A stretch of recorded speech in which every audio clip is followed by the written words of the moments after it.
শ্রাবণ মাসে সোমবারে বা যে কোনো বারে, মোট কথা শ্রাবণ মাসে এই নিয়মগুলো একদম ভুল করেও করবেন না। বাড়ি থেকে বেরোনোর সময় এই নিয়মগুলো মানতে একদমই ভুলবেন না। সপ্তাহের প্রথম দিন, কর্মব্যস্ততার দিন, এই সোমবার দিন শুরুটা ভালো হলে গোটা সপ্তাহটাও যেন ভালো হয়ে যায়। হিন্দু মতে দিনটি হলো আদিদেবতা শিবের প্রিয় দিন। শৈব মতে বিশ্বাসীরা এই দিনটিকে ভোলানাথের পুজো করে থাকেন, তাকে স্মরণ করে থাকেন। বিশেষ করে গোটা শ্রাবণ মাসটা মহাদেবের মাস, তাই গোটা শ্রাবণ মাসটায় সোমবারে আপনার বাড়িতে আপনি শিবের ব্রত পালন করুন বা নাই করুন, এই গোটা শ্রাবণ মাসটা এই নিয়মগুলো অবশ্যই মেনে চলবেন। সপ্তাহের প্রথম দিন শুরু করুন নীল কণ্ঠে ধ্যান করে। ভোলানাথের আশীর্বাদে মন শান্ত হবে, নতুন করে কাজ করার উৎসাহ পাবেন। শান্ত মনে যে কাজই করবেন তাতেই আপনার সাফল্য মিলবে। বিশেষ করে কর্মস্থল ও আর্থিক ক্ষেত্রেও যথেষ্ট আপনি সুফল পাবেন। চেষ্টা করুন সোমবার দিন সাদা পোশাক পরতে। সাদা পোশাক চোখকে আরাম দেবে এবং আপনার পাশাপাশি সমস্ত রকমের নেগেটিভ এনার্জিকে প্রতিহত করবে।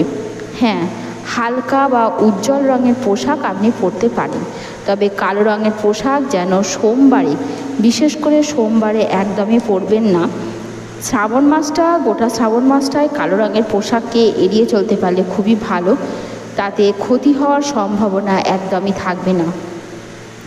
নতুন বন্ধুরা অবশ্যই আমাদের চ্যানেলটিকে সাবস্ক্রাইব করবেন এবং লাইক, শেয়ার, কমেন্ট করবেন এবং আপনার আপনজনদের কাছে ভিডিওটি শেয়ার করবেন। আপনি আপনার সবচেয়ে ভালো বন্ধু। সপ্তাহের প্রথম দিন কোনো গুরুত্বপূর্ণ কাজে বেরোবার আগে আয়নায় নিজের মুখটিকে ভালো করে দেখে বেরোবেন। চাইলে মা বাবা বা প্রিয়জনের মুখও দেখতে পারেন, তাতেও কিন্তু আপনার যাত্রা শুভ হবে। সোমবার দিন খাবারের দিকে বিশেষভাবে খেয়াল রাখবেন। অনেক বাঙালি বাড়িতেই শিবের আশীর্বাদ পেতে সোমবারে নিরামিষ খাওয়া দাওয়া করেন, তবে তা আপনি খাবেন বা না খাবেন সেটা আপনার ব্যাপার। তবে শ্রাবণ মাসটা যদি আপনি খান, নিরামিষ খান, আপনার জন্য যথেষ্ট ভালো হবে। তবে দিনের একটি খাবারের তালিকায় মধু ও শশা রাখবেন। মধু, শশা দুই শরীরের পক্ষে অত্যন্ত উপকারী। এতে আপনার সৌভাগ্যের সূচনা হবে। এমনই কিছু পরামর্শ সোমবারের জন্য দিয়ে থাকছে বিভিন্ন জ্যোতিষীরা।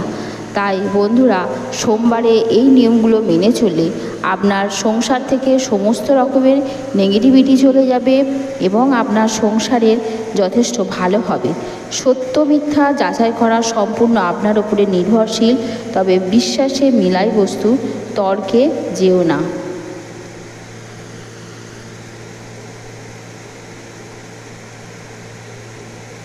সংসারের সুখ শান্তি তো প্রত্যেকেই চায়, পরিবারের সকলকেই ভালো রাখতে তো আমরা সকলের জন্যই কামনা করি, ঈশ্বরের পুজো করি।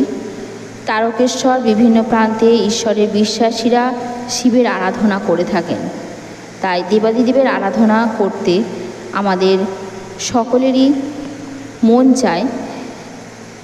সমুদ্র মন্থন হয়েছিল শ্রাবণ মাসে, সেই সময় বিষ ওঠে। বিষ থেকে বিশ্ব ব্রহ্মাণ্ডকে রক্ষা করতে মহাদেব বিষ পান করেন, সেই জন্যেই শিবের আর এক নাম নীলকণ্ঠ। তাই শ্রাবণ মাসেই সৃষ্টি রক্ষাকর্তার বিশেষভাবে পুজো করা হয়ে থাকে। শ্রাবণ মাসে ঘুম থেকে উঠবেন, উঠে স্নান করবেন, করে শুদ্ধ বস্ত্র পরিধান করবেন। বাড়িতে শিবের পুজো করবেন। চাইলে স্ফটিক শিবলিঙ্গ আপনি স্থাপন করতে পারেন। আপনি শিব মন্দিরে গিয়েও পুজো করতে পারেন। শ্রাবণ মাসে প্রতিটি সোমবার শিবের পুজো করুন, উপোস করুন। পুরোপুরি উপোস করতে না পারলে নিরামিষ খাবার খান। শিব পুজোয় অবশ্যই বেলপাতা ব্যবহার করুন, কারণ বেলপাতায় মহাদেব তুষ্ট হন।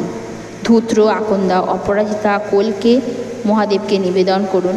শ্রাবণ মাসে এই নিয়মগুলো যদি আপনি করে থাকেন, আপনি এর ফল অবশ্যই পাবেন।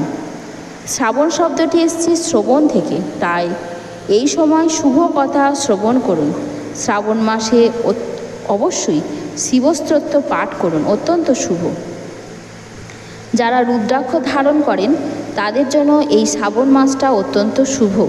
শ্রাবণ মাসে মহিলারা উপবাস করে থাকে, শিবের আরাধনা করে থাকে। এমনকি বহু পুরুষ মানুষও এই কাজ করে থাকে। শ্রাবণ মাসে বিশেষ পুজোয় সংসারে সুখ সমৃদ্ধি যেমন আসে, দাম্পত্য জীবনও মধুর হয়।